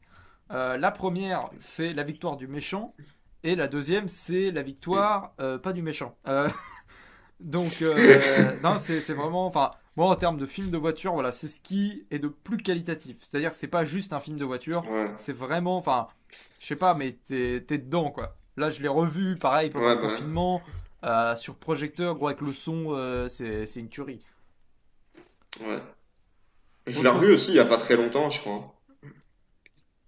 la course-poursuite finale, là où il est en contresens et tout, il passe dans les champs, et c'est génial. Oui, bah oui. Alors, on va passer à quelque chose qui me fait beaucoup moins rire, Cars. C'est pas drôle, Cars. Non, mais ça me fait moins rire parce que voilà, moi je suis pas un grand fan de Cars. Donc parle-nous, tu en parleras mieux que moi à mon avis. Alors, Cars, c'est une trilogie. Allez, Voilà. on se retrouve la semaine Faut, prochaine. faut commencer par quelque chose, hein. C'est sûr. Et- Cars, bah, tout le monde connaît, il n'y a pas besoin de dire ce que c'est, je pense. Ouais, c'est Tout le vrai que monde a entendu parler au moins c'est une fois quand dans même, sa vie de Cars. c'est quand même assez connu, ouais. Tu montres Cars, tout le monde reconnaît. Ouais. Oh Même non, Martin, ou voilà. moins quand même. Cars, je De pense quoi? que jusqu'à 30 ans, 40 ans, tu connais. Après, au-delà, je sais pas. C'est plus compliqué. Je pense que les gens reconnaissent parce qu'ils l'ont déjà vu, mais ils savent pas c'est qui. Tu Ouais, vois? bah oui, C'est mais pas, c'est quand même quelque chose c'est pas qu'on Spider-Man ou connaît, Mickey. quoi. Ouais, il est quand même assez reconnu quand même. Bah, le premier, je l'ai trouvé intéressant, ça va. Enfin, je trouve que c'est pas inutile, tu vois. C'est sympa à regarder. Il y a une histoire qui, bon, elle est pas géniale l'histoire, hein, mais ça va, ça se suit, je trouve. Et les scènes de course, ça va, je trouve que c'est bien, on comprend ce qui se passe. Le 2 le 2 je trouve que ça, il est bien aussi, hein, mais ça a plus rien à voir avec le premier. C'est plus de la course, c'est vraiment de l'espionnage, tout ça. Bah, c'est en Angleterre, donc peut-être référence à James Bond, je sais pas. Ouais, sûrement. Euh, Il y a beaucoup d'espions, tout ça, les voitures, bah, du coup, il y a des voitures anglaises, beaucoup. Euh, comment il s'appelle? Flynn, je crois. Ouais, C'est une vieille Aston Martin. Comment? La fille, je sais plus comment elle s'appelle. Je crois que c'est une Lotus. C'est voilà, c'est les voitures américaines, britanniques. Américaines. je Euh, ne sais plus. C'est Sitwell, je non? crois hein, que c'est une Lotus. Je suis pas sûr, mais Ouais, je sais plus. Il n'y a pas vraiment de marque, hein. Bah, en fait, c'est ça le truc avec Cars, c'est que il y en a, ils sont clairement définis comme telle ou telle marque. Puis il y en a d'autres, Flash. ouais, bah, Flash, il y en a, tu reconnais quand même. Flash, c'est quoi comme modèle? C'est quoi comme voiture? Bah après, c'est les voitures de NASCAR comme ça, c'est plus dur parce qu'elles sont modifiées et tout. En général, c'est des Chevrolet, je crois. Ouais? Mais là, du coup, celle-là, c'en est pas une. Et il n'y a pas de marque, à mon avis. Tu vois, c'est pas une Chevrolet, si? Je suis en train de me demander s'il n'y a pas le logo derrière. Je sais Non, pas, je crois mais pas. enfin, Mais je crois qu'il n'y a pas de marque. la façon C'est, dont elle est modèle, enfin, le modèle, la forme, tout ça, c'est vrai que enfin, ça fait ça très ressemble à cartoon, rien ça ressemble à de, rien, voilà. bah, ça ressemble à rien qu'on connaît en véhicule qui existe, quoi. Enfin, qu'on voit dans la Ouais, vraie vie. voilà. En fait, le capot me paraît très gros, tu vois. Ah Enfin, bah, c'est bizarre. c'est très rond. Enfin, très épais. Et Enfin, je ouais. sais pas, c'est bizarre. Et du coup, le 3 pour finir. Et le 3 bah, le 3 je sais pas, le 3 il m'a déçu un peu. Enfin, je l'ai vu, je me suis dit, ah, bah, pourquoi? Ok. Je trouve qu'il sert pas à grand-chose. Bah, il y a la scène, il y a quand même une scène bien, c'est sur le vieux circuit où Doc, il s'est entraîné et tout quand il était jeune. Ça, j'ai trouvé ça quand même intéressant, parce qu'on le revoit dans le 3 même si bon, il est plus là, il est mort. On peut le dire, il est mort, hein, c'est pas un, Oui, bah, je c'est pas pense un que spoil. si t'as vu. Déjà là, dans le 2 il y était plus, donc. Bah, voilà, et bah ça va, c'est un hommage, c'est le dernier, on voit qu'il est quand même là et tout, qu'il est quand même important dans ce qui est devenu Cars au fur et à mesure des films, hein, je pense. Et ouais, mais sinon, c'est tout, je pense. Après, vous avez vu, maintenant, il y a l'électrique, et voilà. Ah, Non, mais c'est ça, il y a de l'électrique, et vous avez vu, acheter de l'électrique, oh, et c'est ça c'était déjà dans le 2 le un fond peu, du hein. film. Déjà dans le 2 ils en parlaient, hein. Ouais, mais quand même, c'était mieux, je pense. C'était mieux amené. Là, c'est vraiment, vous avez vu, il y a des trucs électriques et ça va moins bien. Ouais. Enfin, c'est mieux que Cars parce que Cars, c'est un diesel. Ouais. Euh, du coup, c'est vrai que bah, moi, Cars, j'ai jamais été très fan. Déjà, le concept, je trouve ça débile. C'est-à-dire qu'on pourrait se dire. C'est vrai. De quoi? C'est vrai que c'est un peu débile, mais bon, voilà, Ah non, mais c'est un Disney, hein. non, mais on pourrait se dire que c'est Toy Story avec des voitures. Mais c'est pas logique parce qu'il n'y a aucun humain Ben, dans ben le monde non. de Cars. Ben voilà. Et c'est-à-dire que à chaque film, on nous montre des nouveaux modèles, mais qui les a fabriqués? S'il n'y a pas d'humains au départ, ils peuvent pas fabriquer des voitures, tu vois? Ils te parlent de trucs, mais qui ne sont pas censés exister s'il n'y avait pas eu les humains. Donc après, on peut se dire que depuis le départ, c'est des voitures, mais c'est pas, il n'y a pas eu des dinosaures voitures, tu vois ce que je veux dire?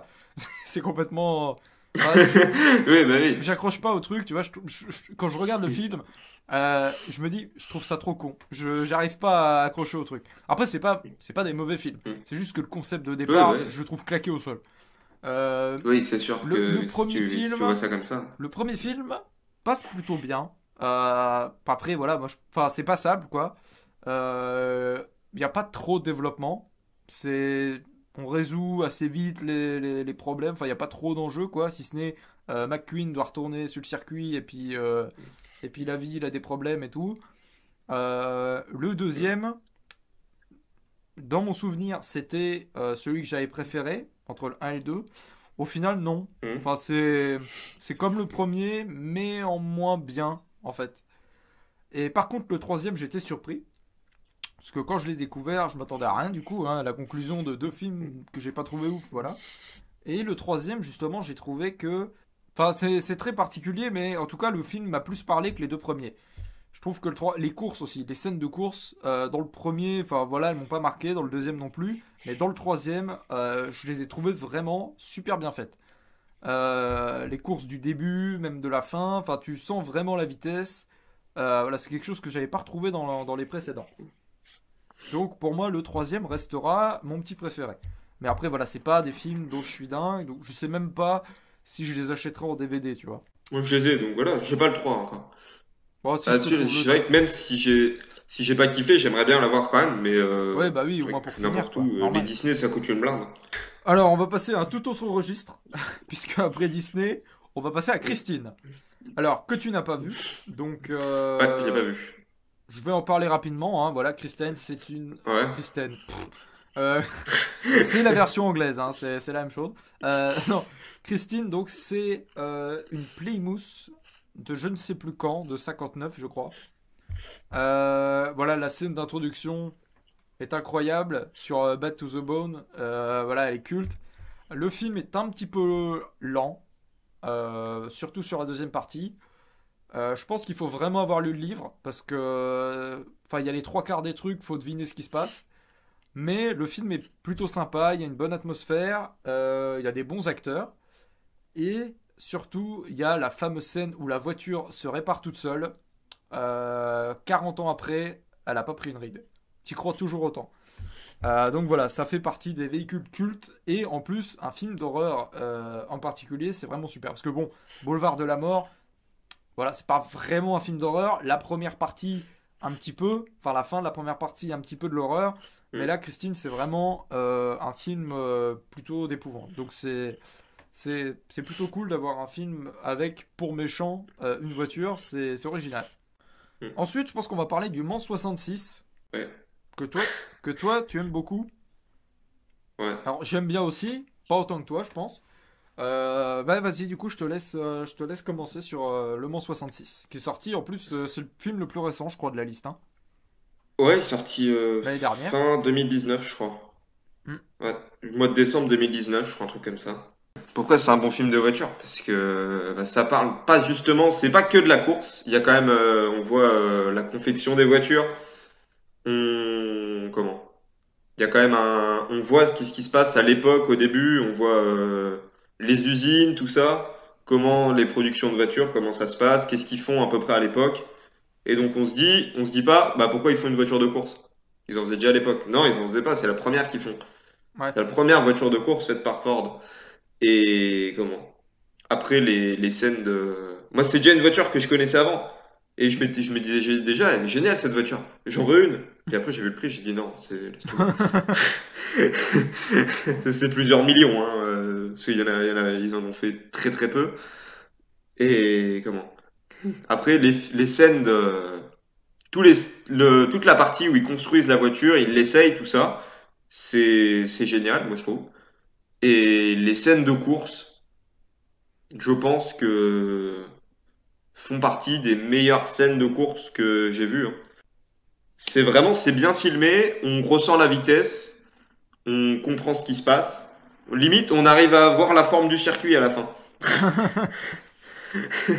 Et les acteurs en plus sont, je trouve qu'ils sont vraiment bons les deux. Ah bah ouais, Matt Damon, Damon comme Christian Bale. Christian Bale. Ouais, je suis en train de chercher son nom. Mais ouais, les deux, je trouve qu'ils sont vraiment bien. Ah, j'étais Et en train de confondre. J'allais dire, j'allais dire un acteur, mais non, c'est pas du tout là-dedans, c'est dans A Star is Born. Donc vraiment, ça n'a rien à voir. rien à voir. Ah non, vraiment, je sais pas Bradley pourquoi, Cooper. mais je voyais ce type parce que c'est dans une scène qui se passe en voiture. C'est pour ça que j'ai fait le lien, mais ça n'a vraiment rien à voir. Je sais pas pourquoi. Et ouais, bah moi en plus Ford c'est une de mes marques de voitures préférées, donc quand j'ai vu qu'ils allaient faire un film sur Ford, j'étais comme un ouf.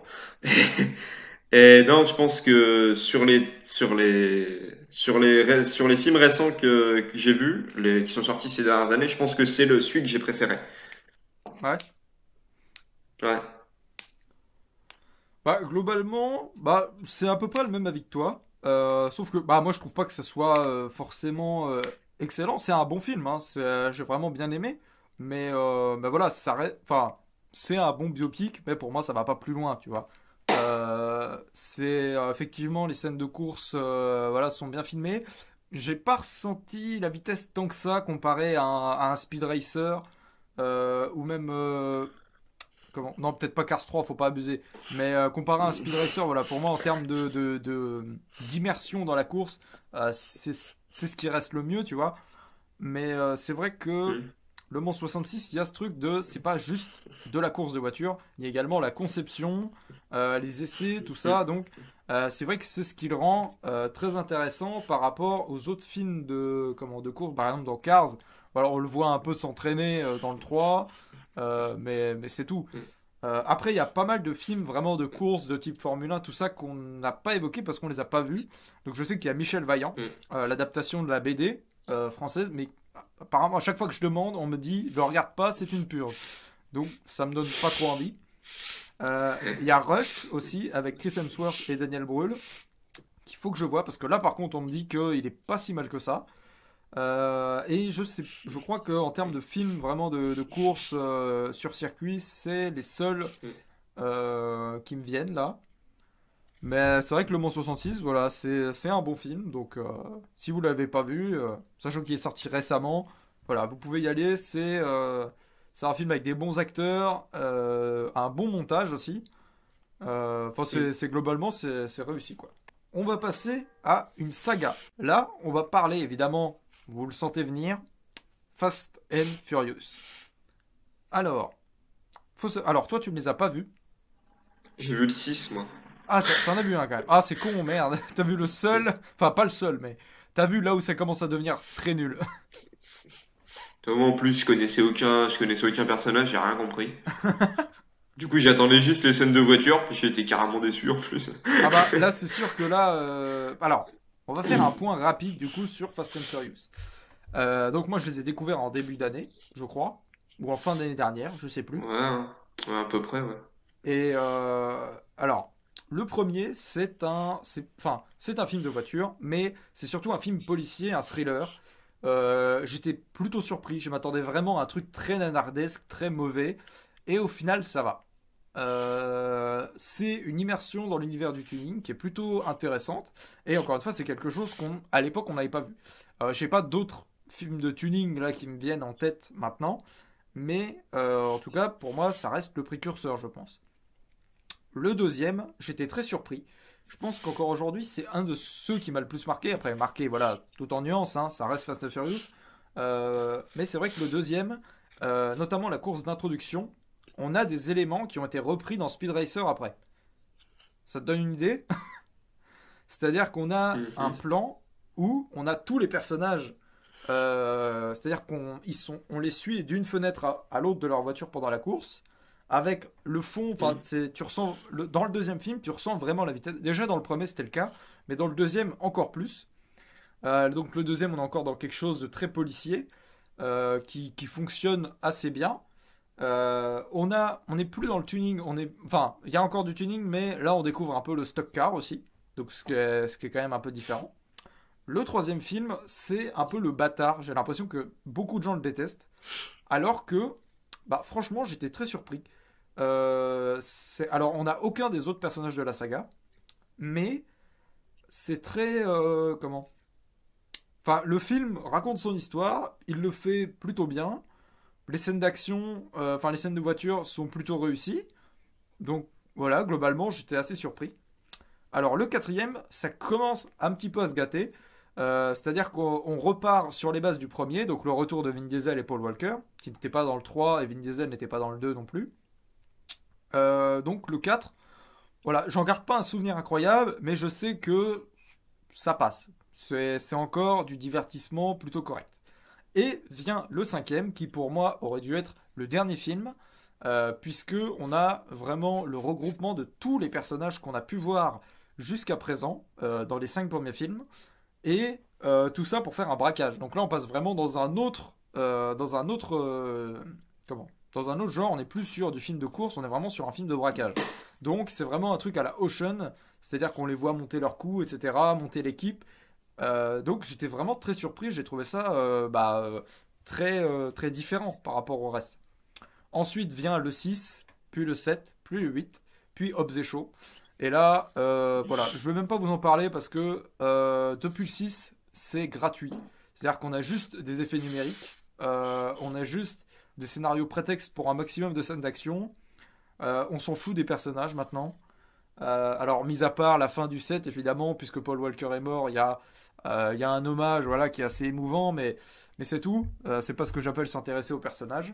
Donc, pour ma part, Fast and Furious, c'est les 5 premiers et basta. Le reste, c'est soit bof bof, soit vraiment mauvais. Le 8 gagne un petit peu d'intérêt puisque Vin Diesel devient le méchant. Et Hobbs et Shaw, c'est tout simplement une purge. Voilà, ça n'a aucun sens. On est plus dans du Transformers que dans du Fast and Furious, donc c'est vraiment n'importe quoi. Voilà, pour la saga Fast and Furious, donc globalement, c'est des films, voilà, vous voulez des films de voiture, c'est des films de voiture, il y a plein de modèles, il y a plein de courses-poursuites, les personnages, je les trouve plutôt sympas, après c'est particulier, hein, faut adhérer, mais si on y va sans trop de préjugés, ça peut être, voilà, ça peut être un bon moment à passer. On va finir donc avec deux films plutôt récents, hein, puisqu'on va commencer par Drive. Alors Drive, il est particulier parce qu'on l'a découvert ensemble il y a quelques années. Mhm. Et la Ouais. première fois, on a adoré tous les deux. Et depuis, on l'a revu. Et je crois que maintenant, tu l'aimes encore moins que moi, alors qu'avant, tu l'aimais plus que moi. Ouais.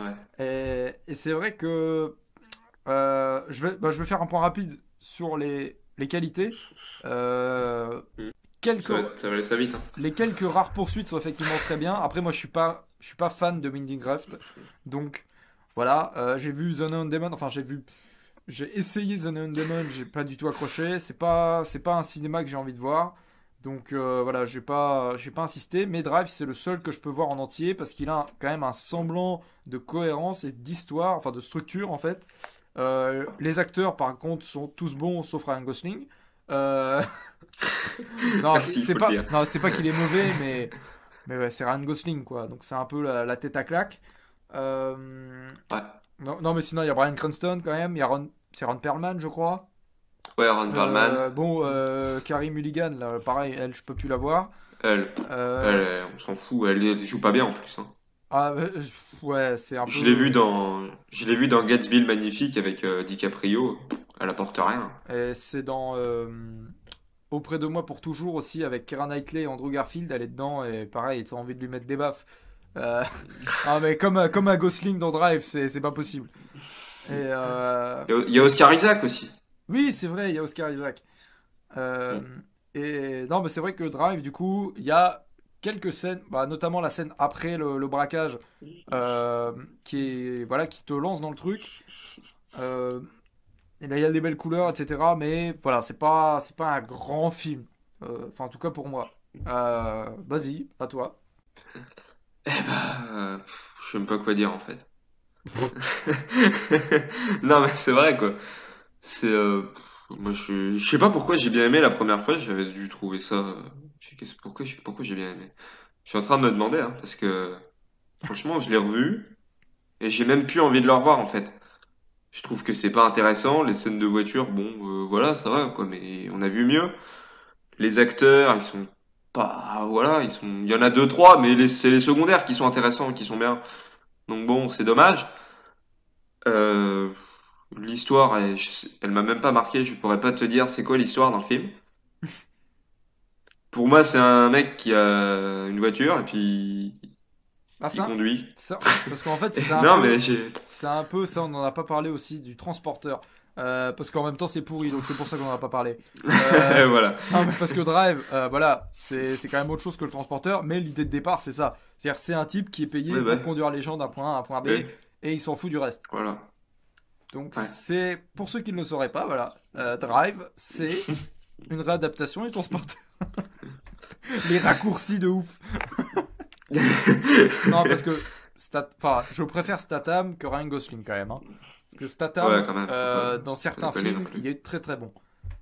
C'est Ouais, pas ouais. souvent, parce que souvent il a des rôles de merde, parce que voilà, il a la case film d'action. Ça aide pas. Mais dans Ouais. London, par exemple, il est incroyable. Donc voilà, Drive, pas grand chose à dire dessus. Est-ce que t'as le modèle de la Ouais. voiture ou pas? Ça dépend. Je sais qu'au début, la première course-poursuite, il cherche une voiture vraiment normale que tout le monde a, donc c'est une Chevrolet Impala. Sinon, je crois qu'il a une Mustang. À un moment, c'est la scène où il roule dans les. Ouais, dans Je sais pas, les. c'est quoi le gros truc en béton là? Ouais, ouais, je vois les espèces de. Ah, je sais plus comment ça s'appelle. Je sais pas comment ça s'appelle, mais là, c'est une Mustang bleue, je crois qu'il a. Après, il Ouais, en a une. Je col- crois que c'est une Dodge noire qu'il a, je sais plus, mais. ouais, comme dans le clip des Il a Rolling l'air Stones de. avec Kristen Stewart. Ouais, Ouais, c'est ça, ouais, je vois. c'est ça. Et oui, du coup, pour Fast and Furious, juste je retourne dessus parce qu'on n'a pas parlé des modèles en particulier.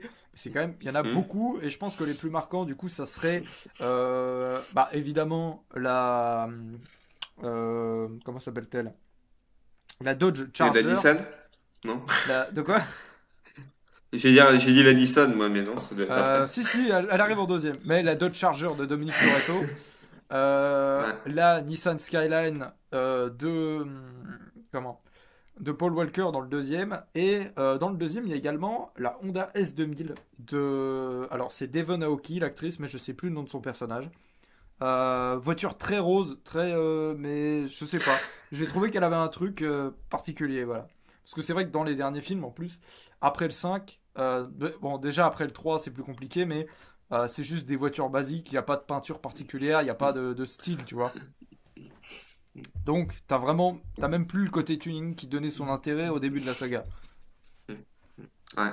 Et pour finir, du coup, Baby Driver, un des plus récents, sorti en 2017. Ouais. On l'a vu au cinéma, je crois, tous les deux, hein. Ouais, ouais, je crois bien, ouais. Vas-y, je t'écoute. Eh ben, c'est. J'ai du mal. C'est Drive. C'est un peu comme Drive. C'est un mec qui est payé pour conduire. Ouais. Mais là, c'est mieux. C'est réussi. Et déjà, l'acteur, je le préfère. Il est pas génial, hein, mais je trouve qu'il est quand même mieux que Ryan Gosling. Bah, en fait, c'est le personnage qui est moins plat, quoi. Ouais, le personnage est plus intéressant déjà de base. Et même les. Il y a Jamie Foxx. Je sais plus comment il s'appelle le méchant. Ouais, il y a Jimmy Fox, il y a John Hamm, Ouais, John Hamm. Et ouais, il y John a plein Berntal, de. qui, à part moi dans Punisher, Ouais, il John y a du monde, Berntal, hein. j'aime bien, tu vois. Mais c'est juste ton Punisher et c'est pas. Enfin, c'est l'écriture du rôle surtout. Mais, Ouais, moi j'ai un peu de mal avec lui, mais bon, ça va quand même. John Berntal, il y a Eiza Gonzalez aussi qui fait la Ouais, femme de John Hamm. ouais, c'est vrai. Et puis, en grand patron, Kevin Spacey. Kevin Spacey, évidemment, je l'avais oublié. Voilà, donc je sais plus le nom de sa copine Hmm. dans le film par contre. Euh, Ouais, non, je sais plus non plus. et Elle est pas très connue, je crois, hein, l'actrice. peut-être, mais elle m'a pas marqué, donc j'ai pas retenu. Euh, Hmm. et du coup, Baby Driver, évidemment, c'est un film qui repose beaucoup sur le montage, donc puisque en fait chaque action, enfin chaque scène d'action est chorégraphiée à partir de la musique choisie. Donc c'est un Hmm. choix original et quand même assez inédit. Donc ça c'est intéressant. Mais au-delà de ça, voilà, l'histoire a un peu de mal à avancer. Et puis, si tu enlèves cet aspect original, le reste du scénario est quand même assez basique. Il y a quelques petits éléments qui font que c'est original, par exemple le fait qu'il ait des acouphènes, le fait qu'il Ouais. enregistre. Enfin voilà, c'est des caractéristiques de personnage en fait. Mais l'histoire en tant que telle, voilà, c'est un type qui veut raccrocher, qui peut pas, et que ça finit par mal tourner quoi. Oui, bah oui, c'est sûr. Mais bon, C'est assez c'est classique, sympa mais quand même. C'est... c'est un film de voiture qui se regarde. Ouais, si, clairement, ouais. Hmm. Après, tu vois, Ouais, si, en c'est. termes qualitatifs, je pense que je le mets côte à côte avec Drive. Parce que il y a des bons. Non, quand même pas, c'est quand même un peu Si, il y a mieux. des bons trucs dans Drive et il y a des bons trucs dans Baby Driver. Et je pense que les deux se valent à peu près. Je pourrais pas te dire j'ai une préférence pour lequel en fait. Bon, toi, on sait que ça va être Baby Driver. Évidemment. Mais non, c'est sûr que je préfère Edgar Wright à Nicolas Winding Refn. Hmm. Mais après, bon, c'est aussi parce qu'il a fait Scott Pilgrim que j'aime beaucoup. Donc voilà. Hmm. Eh bien, je pense qu'on va avoir fait le tour. Alors, bien évidemment, on n'a pas parlé de Ouais. tout. Hein, on n'a pas pu voir tous les films de voiture qui existent. Eh bien, je pense qu'on va se laisser. On va avoir dit à peu près tout ce qu'on devait dire. Ouais, je crois. Est-ce que du coup, tu as ton conseil de la semaine pour ceux qui nous écoutent? Mon conseil de la semaine. Ouais. Alors, moi, j'ai vu il y a pas longtemps, il y a 2 3 jours, Witness avec Harrison Ford. C'est réalisé par Peter Weir, qui a fait Le Cercle des Poètes Disparus et Truman Show. C'est l'histoire d'un enfant amiche qui voit un policier se faire tuer. Et Harrison Ford, c'est l'inspecteur de police qui va l'aider à résoudre l'enquête et tout. Et c'est super intéressant. Et c'est bien fait. Et c'est cool. Moi, j'aime bien. Alors déjà, il y a Harrison Ford, donc ça engage du bon. C'est un point positif. Et pour moi, ça sera de la musique, parce que c'est vrai que je vous ai conseillé quasiment que des films ou des séries depuis le début de l'émission. Donc ça sera l'album Burning Bright de Laura Cox, voilà, qui est sorti l'année dernière, qui est vraiment meilleur que le premier, même si le premier je l'aimais déjà beaucoup. Là voilà, le deuxième, on a plein de titres vraiment sympathiques, allant du bon vieux rock old school à des choses un peu plus dans la balade et tout ça. Donc voilà, je vous mettrai ça dans la description. Salut!